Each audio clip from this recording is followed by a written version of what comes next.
எது தர்மம் எது அதர்மம். கடவுளை நினைக்கிறது தான் தர்மம், கடவுளை மறக்கிறது அதர்மம் அப்படின்னு.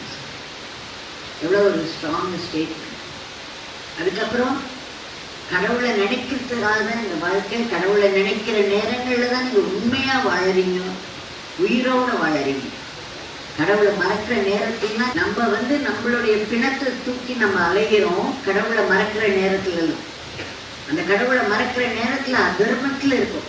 கடவுளை மறக்கிறதுங்கிற அதர்மத்தை நமக்கு அவ்வளவு ஸ்ட்ராங்கா பகவான் சொல்லியிருக்க.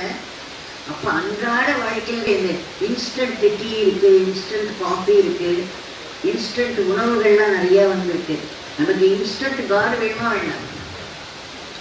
Instant presence of God.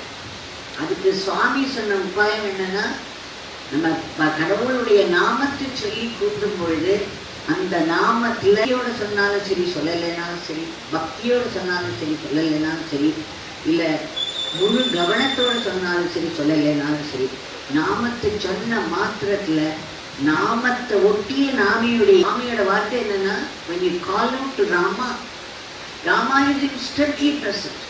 When you call out to Shiva, Shiva is instantly present. When you call out to Yogi Ram Sarathkumar, my father is instantly present.